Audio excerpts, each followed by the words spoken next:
अस्सलाम वालेकुम dear students. आज हम इस वीडियो लेक्चर में चैप्टर 10 थर्मोडायनामिक्स के प्रॉब्लम नंबर 7 से लेकर 10 तक सॉल्व करेंगे। तो प्रॉब्लम नंबर 7 की स्टेटमेंट है, calculate the change in entropy when 10 kg of water is heated from 90 degrees Celsius to 100 degrees Celsius. Specific heat of water is 4180 joule per mole per Kelvin. तो change in entropy पूछा है, calculate change in entropy. Change in entropy delta S से denote करते हैं हम। Mass of water given है, ठीक है, एम की वैल्यू है, ये टेम्परेचर T1 की वैल्यू है, ठीक है, और ये सेकंड T2 टेम्परेचर है। टेम्परेचर चेंज होगा तो एंट्रोपी में चेंज लाजमी आएगा, वो टेम्परेचर डिपेंडेंट वैल्यू है। स्पेसिफिक हीट ऑफ वाटर, ये वैल्यू गिवन है 4180 जूल पर केजी पर, तो ये सी की वैल्यू है, ठीक है। तो ये गिवन डेटा था।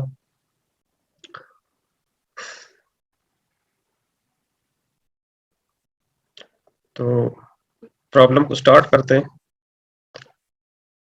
प्रॉब्लम नंबर 7 डेटा है। डेटा में क्या क्या चीजें गिवन है? मास गिवन था, पहले तो टेम्परेचर गिवन था T1 जिसकी वैल्यू थी 90 सेल्सियस। 90 सेल्सियस को हम कन्वर्ट करेंगे केल्विन में, तो 90 प्लस 273, ठीक है। तो ये वैल्यू आ जाएगी, T1 की वैल्यू आ जाएगी 363 केल्विन, ठीक है। सिमिलरली T2 की वैल्यू गिवन थी, टेम्परेचर T2 वो 100 सेल्सियस थी, तो 100 सेल्सियस में अगर हम 273 ऐड करें तो वो 373 केल्विन आ जाएगा, ठीक है। डायरेक्टली मैंने किया है, फार्मूला किया है, 273 आपने ऐड करना है। मास की वैल्यू हमें गिवन थी कितनी? 10 kg ऑफ वाटर था, यस। और सी की वैल्यू गिवन थी, स्पेसिफिक हीट ऑफ वाटर, अमूमन वो देते हैं 4200 जूल पर केजी, लेकिन यहाँ पे उन्होंने दे दिए, तो अगर दे दिए तो यही हम मान के चलेंगे, ठीक है ना। जूल पर मोल पर केल्विन, यूनिट भी याद रखें, एमसीक्यूज के तौर पर पूछते हैं, अक्सर एमसीक्यूज में आता है। तो क्या फाइंड हमने करना था? हमने जो फाइंड करना था change in entropy, delta S की वैल्यू, ठीक है। चेंज इन एंट्रोपी हमने फाइंड करनी थी। तो सोल्यूशन फार्मूले कौन कौन से लगेंगे? सबसे पहले तो हम डेल्टा टी की वैल्यू निकालते हैं कि चेंज इन टेम्परेचर कितना हुआ, ठीक है। तो वो वैल्यू होगी T2 माइनस T1, ठीक है, higher temperature minus lower temperature, तो ये वैल्यू आ जाएगी 373 माइनस 263 केल्विन में डेल्टा टी की वैल्यू आ जाती है कितनी? 10 kelvin. This is change in temperature. अच्छा, बाकी मैं इधर ही सॉल्व करने लगा हूँ, ठीक है। तो देखिए, जो फार्मूला हम अप्लाई करेंगे वो तो होगा कि delta S is equal to delta Q by T, लेकिन उससे पहले टेम्परेचर का हमें एवरेज वैल्यू चाहिए, तो एवरेज टेम्परेचर को फाइंड करने के लिए हमें फाइंड करना T is equal to T average. ये एवरेज टेम्परेचर को फाइंड करना हो तो T1 divided by T2, sorry T1 plus T2 divided by 2। Average दो क्वांटिटीज का लेते हैं तो दोनों को, दोनों वैल्यू को ऐड करेंगे और 2 पे डिवाइड करेंगे, ठीक है। वैल्यू पुट करें तो टी की वैल्यू आ जाएगी, T1 कितना था? T1 की वैल्यू थी 363 केल्विन, ठीक है, 363, और T2 की वैल्यू 373 डिवाइडेड बाई 2, तो टी की वैल्यू आ जाएगी ये, ठीक है। एवरेज वैल्यू क्या आएगी? 368 आ जाएगी, 368 केल्विन। तो ये टेम्परेचर की एवरेज वैल्यू आएगी जिसको हमने टी से डिनोट किया है। क्योंकि एवरेज वैल्यू हमें इसलिए चाहिए, जो फार्मूला हम अप्लाई करेंगे, ठीक है ना, वो क्या रहेगा? वो डेल्टा एस एंट्रोपी का formula, heat, net heat supplied divided by T, ठीक है। तो यहाँ पे टी की जो एवरेज वैल्यू होती है फार्मूले में वो लगती है, तो इसलिए हमने क्या एवरेज वैल्यू फाइंड कर दी। अब तो बस सिर्फ वैल्यू पुट करनी है, लेकिन यहाँ पे डेल्टा क्यू की वैल्यू डायरेक्टली गिवन नहीं है, इनडायरेक्टली गिवन है। वो कैसे? क्योंकि डेल्टा क्यू की value M C delta T के इक्वल है, हम इस फार्मूले से फाइंड कर सकते हैं, ठीक है। तो ये वैल्यू यहाँ पे भी उन्होंने डायरेक्टली दिए नहीं वैल्यू, तो डेल्टा क्यू की वैल्यू एम 10 kg और सी की वैल्यू 4180 और चेंज इन टेम्परेचर कितना हमने फाइंड कर दिया, डेल्टा टी की वैल्यू 10 केल्विन, ठीक है, डेल्टा टी की वैल्यू। तो ये वैल्यू आपने पुट करनी है, ठीक है, और ये आ जाएगा ये जो वैल्यू आएगी कैलकुलेटर से आप फाइंड करेंगे, बल्कि आप इसको डायरेक्टली यू कर सकते हैं कि आप डायरेक्ट डेल्टा एस पुट कर दें उस फार्मूले में, ऊपर वाले फार्मूले में, ठीक है। तो अगर डायरेक्टली आप पुट कर दें और कैलकुलेटर से वैल्यू आंसर निकाले तो ये वैल्यू आ जाएगी, ठीक है। डिवाइड किस पे करना है, टी पे डिवाइड करना है, और टी की वैल्यू कितनी आई थी, 368, ठीक है। तो ये डेल्टा एस की वैल्यू आ जाएगी हमारे पास 1135.8 जूल पर केल्विन। एंट्रोपी का यूनिट याद रखें, इंपॉर्टेंट है, एंड मल्टीपल चॉइस क्वेश्चन में अक्सर इसका यूनिट आता है, पूछते हैं, ठीक है। तो एंट्रोपी का यूनिट होता है जूल पर केल्विन, क्योंकि फार्मूला यहाँ पे देख सकते हैं आप, फार्मूले में क्या है, क्यू जूल यानी एनर्जी है, हीट एनर्जी है, और टेम्परेचर किस में होता है, केल्विन में होता है, तो इसीलिए जूल पर केल्विन आता है। तो ये प्रॉब्लम नंबर 7 था, जो कि काफी इजी था। नेक्स्ट प्रॉब्लम हम स्टार्ट करते हैं, ठीक है। तो प्रॉब्लम का स्टेटमेंट है प्रॉब्लम नंबर 8, ठीक है। थोड़ा सा मैं इसको इनलार्ज कर लेता हूँ, ठीक है, ताकि देखने में आसानी हो। तो प्रॉब्लम का स्टेटमेंट है, a system absorb 1176 joule of heat, a system absorb 11, तो ये हीट अब्सॉर्ब की वैल्यू है, ठीक है, हीट अब्सॉर्ब की वैल्यू 1176 है, तो यानी डेल्टा क्यू की वैल्यू है, और ये वर्क डन की वैल्यू है, ये हीट की वैल्यू हो गई है, और ये वर्क डन की वैल्यू हो गई है। Find the change in internal energy में चेंज फाइंड करना है, डेल्टा यू की वैल्यू पूछी है। तो ये तो ए पार्ट था, find the change in internal energy of the system, ठीक है।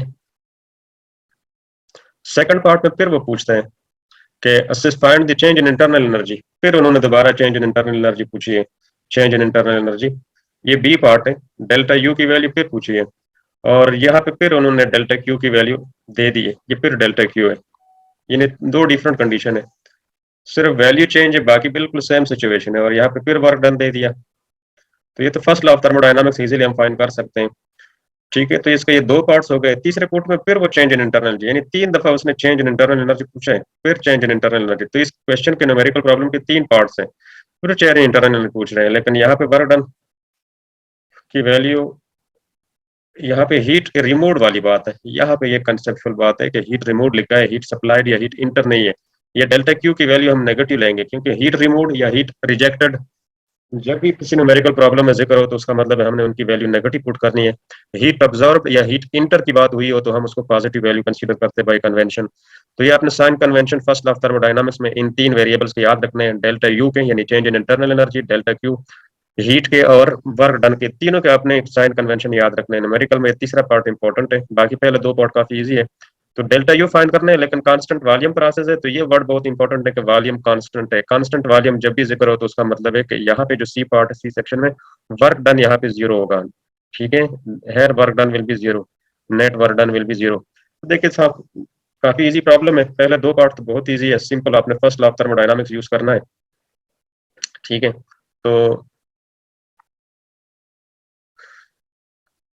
अच्छा, तो गिवन डेटा दे देखें, प्रॉब्लम नंबर 8, प्रॉब्लम नंबर 8 का जो डेटा है वो ये है कि सबसे पहले डेल्टा क्यू की वैल्यू, ए पार्ट में क्या दिया है, डेल्टा क्यू की वैल्यू 1176 जूल, और डेल्टा डब्ल्यू की वैल्यू गिवन है 352.8 जूल, ठीक है, और डेल्टा यू पूछ लिया, ये ए पार्ट था। बी पार्ट में पूछते हैं फिर डेल्टा क्यू गिवन है, सेम सिचुएशन में 1050, सिर्फ वैल्यू चेंज है, डेल्टा डब्ल्यू की वैल्यू उन्होंने दे दी है 84 जूल, ठीक है, 84 जूल, और फिर वो delta U change in internal energy पूछ रहे हैं, ठीक है। सी सेक्शन को देखिए ज्यादा इंपॉर्टेंट है, पहले 2 सेक्शन तो काफी इजी है, स्ट्रेट फॉरवर्ड है। इसमें इंटरनल एनर्जी की वैल्यू पूछी है वंस अगेन, ठीक है, लेकिन हीट रिजेक्टेड चूंकि लिखा हुआ था, ऊपर दोनों में क्या लिखा था, heat absorb, heat absorb bye convention हमेशा पॉजिटिव होता है, तो ये वैल्यू भी पॉजिटिव थी, ठीक है, फर्स्ट केस में ए सेक्शन में, और ये भी पॉजिटिव थी क्योंकि हीट ऑब्जॉर्ब लिखा हुआ था। लेकिन यहाँ पे जो हीट है वो हीट रिमूव्ड है या हीट रिजेक्टेड है, तो वो 210 वैल्यू है, लेकिन साथ नेगेटिव साइन आएगा 210। और यहाँ पे देखिए वर्क डन की वैल्यू उन्होंने जिक्र नहीं किया था, सिर्फ कांस्टेंट वॉल्यूम लिखा हुआ था। तो कांस्टेंट वॉल्यूम पे वर्क डन हमेशा जीरो होता है, याद रखें, ठीक है। और कांस्टेंट वॉल्यूम पे आपको पता है कि कैसे जीरो होता है, उसकी डिटेल ये है, मैं यहाँ पे हिंट देने लगा हूँ कि कांस्टेंट वॉल्यूम देखिए प्रेशर जो वर्क डन की वैल्यू होती है, ठीक है, वो पी डेल्टा वी की होती है वैल्यू, ये इसकी इक्वेशन होती है, जनरल इक्वेशन है। अगर आप वी की वॉल्यूम कांस्टेंट होगा, ठीक है, अगर वॉल्यूम कांस्टेंट होगा तो डेल्टा वी की वैल्यू हमेशा जीरो होगी, ठीक है। और जब डेल्टा वी जीरो होगा तो इस यहाँ पे जीरो पुट करने से ये वर्क जीरो आता है। अच्छा, तो ये तो था सी सेक्शन का डेटा। अब देखिए इस प्रॉब्लम को स्टार्ट करते हैं, बहुत सिंपल सा प्रॉब्लम है, क्योंकि फर्स्ट लॉ ऑफ थर्मोडायनामिक्स इस पे यूज हो रहा है।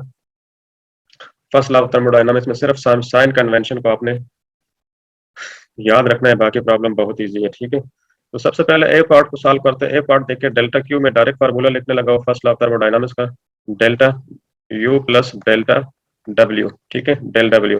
तो यहाँ से आप डेल यू की वैल्यू निकाल सकते हैं कि delta Q minus del W. आप वैल्यू पुट करें, सिंपल सी बात है, ठीक है। ए पार्ट में वैल्यू 1176 माइनस 352.8, ठीक है। तो ये वैल्यू आ जाती है 823, ठीक है, 823, 823.2 जूल, ठीक है। तो डेल्टा यू की वैल्यू आ गई है, ठीक है। तो फर्स्ट पार्ट का आंसर ये आया। सेकंड पार्ट को आप देखिए बी पार्ट, उसमें भी चेंज इन इंटरनल एनर्जी है, तो मैं directly change in internal energy की वैल्यू लिख लेता हूँ ऊपर वाली फर्स्ट लॉ ऑफ थर्मोडायनामिक्स से, कि delta Q minus delta W, value put करें 1005, ठीक है, ये वैल्यू थी 1050 माइनस 84, ठीक है। तो आप माइनस करें, सब्ट्रैक्ट करें, तो ये वैल्यू आ जाएगी आपके पास बी पार्ट का 966, 966 जूल, ठीक है। तो ये डेल्टा यू की वैल्यू आ गई है, ठीक है। सेकंड पार्ट और फर्स्ट पार्ट सिंपल, ठीक है ना। सी पार्ट को आप देखें, यहाँ पे मैं करने लगा हूँ। तो सी पार्ट में क्या है, डेल्टा यू की वैल्यू हो जाएगी delta Q minus del W, ठीक है। और ये वैल्यू जो है वर्क डन की, हमें पता है कि ये तो जीरो है, this is for constant volume. तो कांस्टेंट वॉल्यूम के लिए सिर्फ आपने डेल्टा क्यू पुट करना है, और ये आपको पता है कि मैंने पहले बताया था कि ये माइनस साइन आएगा क्योंकि हीट रिमूव लिखा हुआ है 210 जूल, ठीक है। तो ये तीसरे पार्ट का आंसर है, ठीक है। तो ये तीनों पार्ट बहुत इजी थे, स्पेशली तीसरा पार्ट थोड़ा सा इंपॉर्टेंट था क्योंकि उसमें साइन कन्वेंशन यूज हुआ था और कांस्टेंट वॉल्यूम की वजह से वर्क डन जीरो था। पहले दो पार्ट काफी स्ट्रेट फॉरवर्ड थे। तो थर्ड प्रॉब्लम है, यानी न्यूमेरिकल प्रॉब्लम नंबर 9। उसमें क्या मेंशन है, स्टेटमेंट रीड आउट कर लेते हैं।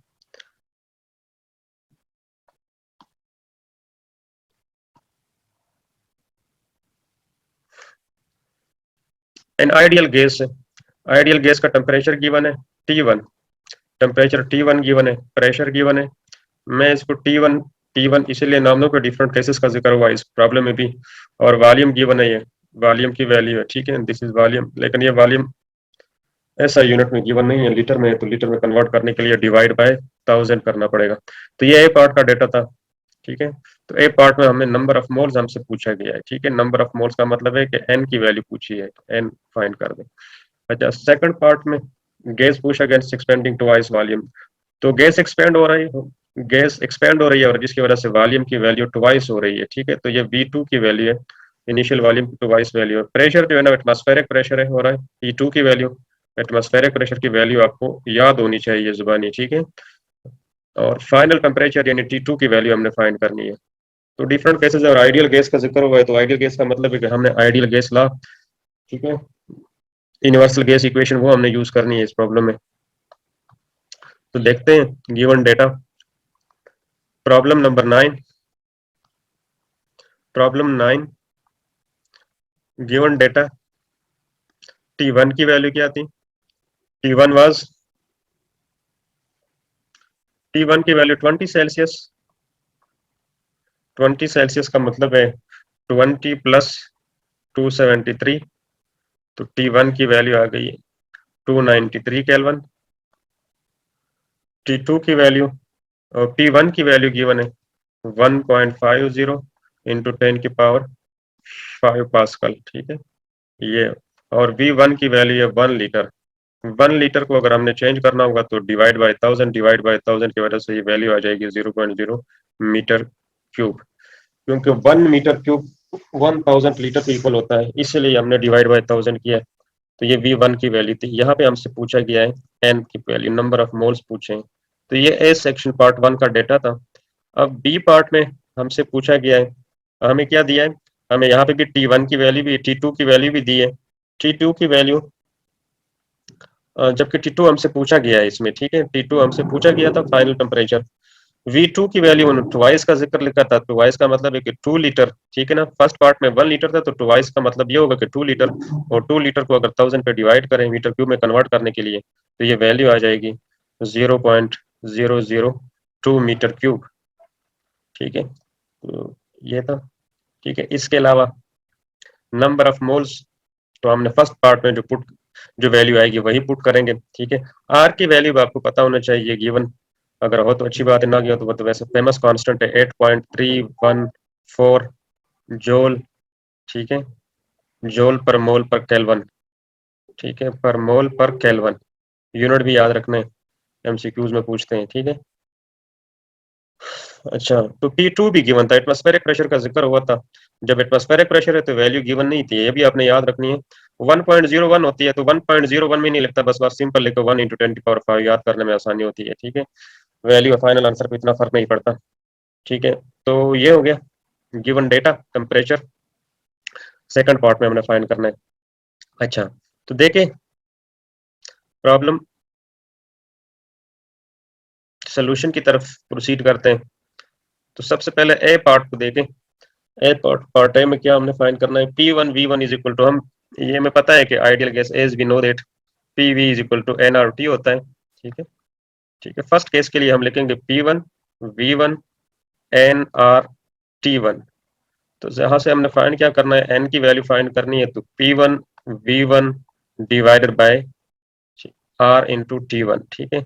बस सिंपल वैल्यू पुट करें, P1 की वैल्यू क्या आती है 1.50 इंटू 10⁵, ठीक है, 1 पॉइंट, यही वैल्यू थी ना 1.50 इंटू 10⁵, और वॉल्यूम की वैल्यू कितनी थी 0.001, ठीक है। यूनिट पुट करने की जरूरत नहीं है, नंबर ऑफ मोल्स का यूनिट मोल ही आएगा आखिर में। आर की वैल्यू थी 8.314, और T1 टेम्परेचर था 293 केल्विन। जब आप ये हम जब हम सारी वैल्यू पुट करेंगे तो फाइनल आंसर आ जाएगा, एन नंबर ऑफ मोल्स की वैल्यू आ जाएगी तकरीबन 6.16 इंटू 10⁻⁻2 मोल्स, ठीक है। नंबर ऑफ मोल का यूनिट MOL होता है, ये number of moles. B part को देखें, तो बी पार्ट में क्या पूछा है, फाइनल टेम्परेचर पूछा था। तो यहाँ पे भी हम once again equation P2 V2 nRT2, यहाँ से T2 की वैल्यू निकालना बहुत इजी है, सिर्फ आपने बस मल्टीप्लाई और डिवाइड करना है, ठीक है। और ये डिवाइड हो जाएगा एन आर पे डिवाइड हो जाएगा, वैल्यू पुट कर ले, P2 की वैल्यू की थी 1 इंटू 10⁵ पास्कल, और फाइनल वॉल्यूम कितना था 0.02, और डिवाइडेड बाय एन की वैल्यू कितनी थी 6.16 इंटू 10⁻⁻2, और आर यूनिवर्सल गैस कांस्टेंट 8.314, ठीक है। तो T2 आ जाएगी, इसकी वैल्यू T2 की वैल्यू आ जाएगी 395 केल्विन, 395 केल्विन, ठीक है। तो ये सेकंड पार्ट का आंसर। ओके बच्चों, this was straightforward problem number 9। Now we proceed towards another problem, last problem of this chapter, chapter number 10 thermodynamics का न्यूमेरिकल प्रॉब्लम नंबर 10। तो न्यूमेरिकल प्रॉब्लम नंबर 10 में देखे डेटा क्या है, a block of ice eight 273 kelvin, ठीक है। Temperature given है ice का, आइस का टेम्परेचर है, तो टी आइस में लिख लेता हूँ, डिनोट करे तो ये ज्यादा बेहतर होगा, T ice. Thermal contact with the container of steam, तो ये T ice temperature of steam, ठीक है, तो टी स्टीम में लिख लेता हूँ, ठीक है। इस तरह नोटेशन ज्यादा इजी करेगा न्यूमेरिकल को सॉल्व करने के लिए। मास गिवन, लेकिन ऐसा यूनिट में गिवन नहीं है, कन्वर्ट करना पड़ेगा, ये एम की वैल्यू है। Ice to water at 273 kelvin, ठीक है, while condensing some of steam to. तो आइस टू टू, ये आइस का इनिशियल टेम्परेचर था, ठीक है ना, 273 का मतलब है 0 डिग्री सेल्सियस, ये इनिशियली भी गिवन था, और 373 केल्विन दोबारा स्टीम टू वाटर, ये दोबारा मेंशन है वही वैल्यू। तो ए पार्ट में हमने find change in entropy of ice. Change in entropy of ice का मतलब है कि डेल्टा एस आइस, इस तरह हम नोटेशन करने के आइस के लिए डेल्टा एस एंट्रोपी में चेंज को डिनोट करता है और आइस को साथ लिखना पड़ेगा, ठीक है। और ये ए पार्ट था। बी पार्ट में change in entropy of steam, steam के एंट्रोपी में चेंज पूछा है, यानी डेल्टा एस स्टीम, ठीक है, ये वैल्यू पूछी है। डेल्टा आइस, डेल्टा एस की वैल्यू, ठीक है, आइस के लिए पूछी है। और एंट्रोपी चेंज यूनिवर्स के लिए पूछी है, change in entropy for the universe, यानी डेल्टा एस यूनिवर्स के लिए। तो ये गिवन डेटा था। अब हम इस प्रॉब्लम को स्टार्ट करते हैं। देखें प्रॉब्लम नंबर 10, P10 डेटा है। टी आइस, सबसे आइस टी आइस टेम्परेचर 273 यानी 0 डिग्री सेल्सियस, मतलब है जब, ठीक है, ये आया था। टी स्टीम की वैल्यू गिवन थी, ठीक है, स्टीम का टेम्परेचर, तो जारी बात है स्टीम का बॉइलिंग टेम्परेचर होता है ना, बॉइलिंग वाटर किस पे बॉइल करता होता है, तो वो 100 डिग्री सेल्सियस पे होता है, तो 100 डिग्री सेल्सियस 373 केल्विन की इक्वल होता है। तो ये हो गया टेम्परेचर। मैस गिवन था, ठीक है, वाटर का, और वो था 25 ग्राम। यूनिट का ख्याल रखना आपने, कन्वर्जन लाजमी है, अदरवाइज वैल्यू गलत आ जाएगी। तो ये केजी में कन्वर्ट करने के लिए डिवाइड बाय 1000 की है। तीन चीजें हमने फाइंड करनी है। चेंज इन एंट्रोपी, ठीक है, आइस के लिए, ठीक है, फॉर आइस। बी पार्ट में change in entropy for steam, ठीक है, स्टीम जो है वो हीट रिजेक्ट करेगी, इसलिए उसके लिए डेल्टा क्यू की वैल्यू नेगेटिव लेंगे, और आइस ऑब्जॉर्व करती है हीट को, तो उसकी हीट की वैल्यू पॉजिटिव लेंगे। ये अभी मैं बताने लगा हूँ थोड़ी देर में, बस इसी में यही चीज इंपॉर्टेंट थी, ठीक है ना, साइन कन्वेंशन हमेशा इंपॉर्टेंट होता है, और यूनिवर्स के एंट्रोपी में चेंज फाइंड करना है। तो ये तीन चीजें हमने फाइंड करनी है। तो देखिए बच्चों, प्रॉब्लम इजी है, लेकिन थोड़ा सा आपने केयरफुल रहना है, ठीक है, साइन कन्वेंशन के मुतालिक स्पेशली। तो अच्छा, तो देखें, ए पार्ट को देखें। सबसे पहले change in entropy of ice को फाइंड करने के लिए हम कौन सा फार्मूला यूज करेंगे, ठीक है, delta S for change in entropy of ice. थोड़ा सा मैं डायग्राम से समझाता हूँ। देखिए बच्चों, ये आइस है, लेट सपोज, ठीक है, आइस का ब्लॉक है, ठीक है, जिसका अगर हम इसको वाटर के साथ कांटेक्ट में रखें, ठीक है, लेट सपोज ये वाटर है, ठीक है, दिस इज वाटर, ये वाटर है, और ये क्या है, आइस है, ठीक है। तो हीट विल फ्लो, हीट किस डायरेक्शन में फ्लो करेगी, from, sorry, heat will flow from hard body to cold body. हमेशा हीट हमेशा फ्लो करती है हार्ड से कोल्ड बॉडी की तरफ, ये तो नेचुरल फ्लो होती है, डेल्टा क्यू। तो जो हीट, ये स्टीम है, ठीक है, सॉरी ये मैंने वाटर लिख दिया, स्टीम है, ठीक है, दिस स्टीम। बॉइलिंग पॉइंट पे वाटर क्या कर रहा है, बॉइल कर रहा है, वाटर तो है लेकिन बॉइलिंग पॉइंट में स्टीम है, ठीक है। तो हीट फ्लो करेगी from hard body to cold body, ठीक है, आइस की तरफ फ्लो करेगी।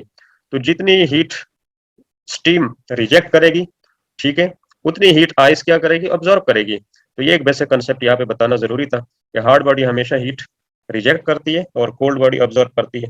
तो डेल्टा आइस की वैल्यू, डेल्टा एस की वैल्यू, फार्मूला हमारे पास जो हम जो अप्लाई करेंगे वो delta Q divided by T ice, ठीक है, ये फार्मूला रहेगा। और यहाँ पे एक चीज, यहाँ पे वंस अगेन इंपॉर्टेंट है कि डेल्टा एस, ठीक है, ये क्योंकि फ्यूजन वाला प्रोसेस होगा, ठीक है ना, मेल्टिंग वाला प्रोसेस, ठीक है, आइस मेल्ट होगी, तो इसीलिए heat, latent heat of fusion आएगा यहाँ पे, ठीक है। तो डेल्टा क्यू की वैल्यू आपने स्कूल फिजिक्स में पढ़ा, लेटेंट हीट ऑफ वेपोराइजेशन और लेटेंट हीट ऑफ फ्यूजन। तो डेल्टा क्यू की वैल्यू होती है M H F. H F क्या चीज को रिप्रेजेंट करता है, लेटेंट हीट ऑफ फ्यूजन को रिप्रेजेंट करता है, और ये आपने ये वैल्यू याद भी रखनी है। ये वैल्यू होती है 3336 और 000, ठीक है। यूनिट भी आपने याद रखना है, इसके जूल पर केजी होता है, ठीक है, जूल पर केजी। तो ये इसकी वैल्यू, तो हम मैंने डेल्टा क्यू की वैल्यू पुट कर दिया और टी आइस की वैल्यू पुट करनी है, ठीक है। तो देखिए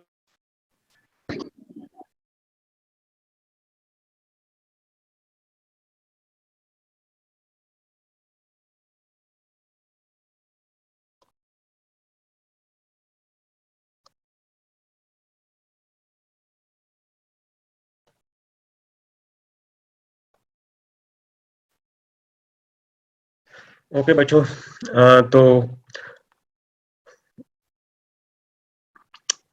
मास की वैल्यू पुट करनी है 0.00, ठीक है, 0.25 kg, ठीक है। और ये लेटेंट हीट ऑफ वेपोराइजेशन है 336 डिवाइडेड बाय आइस का टेम्परेचर कितना था, 273 केल्विन। तो ये आंसर आ जाता है, ठीक है। आइस की वैल्यू वैल्यू आ जाएगी 30.5 जूल पर केल्विन। तो बच्चों ये याद रखना, यूनिट इंपॉर्टेंट है एंट्रोपी का। तो आइस का आंसर ये आया। अब आप सिंपल सेम कंसेप्ट को यूज करते हुए आप बी पार्ट में change in entropy of steam भी फाइंड कर सकते हैं। स्टीम के लिए सेम फार्मूला है, डेल्टा क्यू सेम है लेकिन नेगेटिव साइन के साथ, ठीक है, बिकॉज हीट रिमूव हो रही है। आइस के लिए हीट पॉजिटिव है क्योंकि हीट ऑब्जॉर्व कर रही है, स्टीम हीट रिजेक्ट कर रही है तो इसलिए उसके लिए नेगेटिव साइन रहेगा। बाकी सेम कंसेप्ट, स्टीम का टेम्परेचर वैल्यू पुट करें, वही वैल्यू, ठीक है।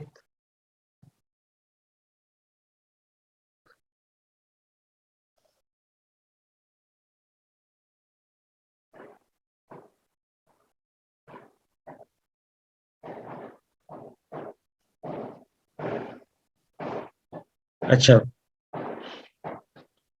तो वैल्यू पुट करने से देखें, वही 0.025 kg मल्टीप्लाई बाय 336,000 और स्टीम का टेम्परेचर 373 केल्विन था। तो ये वैल्यू आ जाती है, स्टीम के लिए वैल्यू आ गई है, ठीक है, -22.3, ठीक है, जूल पर केल्विन। तो ये स्टीम की जो चेंज इन एंट्रोपी, ये वैल्यू आ गई है फॉर स्टीम। तो ये सेकंड पार्ट का आंसर था। अब एंट्रोपी में चेंज यूनिवर्स का फाइंड करना है। तो यूनिवर्स का में change in entropy total change हो जाएगा, क्योंकि ये आइस और वाटर ये दोनों यूनिवर्स का हिस्सा है, ठीक है। ओवरऑल ये सिस्टम यूनिवर्स के अंदर ही आते हैं। तो यूनिवर्स सी पार्ट में हमने फाइंड करना है change in entropy of the universe, ठीक है, यूनिवर्स। तो ये आ जाएगा change in entropy of ice plus change in entropy of steam. तो total change in entropy, universe में चेंज का एंट्रोपी का मतलब है कि टोटल चेंज कितना आया। आइस के लिए कितना आया था, 30.5, ठीक है, और इसके लिए कितना आया प्लस, और ये वैल्यू माइनस में थी, -22.3। तो ये माइनस हो जाएगी, 30.5 -22.3, तो ये वैल्यू आती है 8.2 जूल पर kelvin. Delta S for universe का फाइनल जो आंसर आया, ठीक है, वो 8.2 जूल पर केल्विन। ओके बच्चों, होप कि ये चार प्रॉब्लम आपको समझ आ गए होंगे। फिर भी अगर कोई मसला हो तो आप पूछ सकते हैं कमेंट में। अपने दुआओं में याद रखिएगा। अल्लाह हाफिज।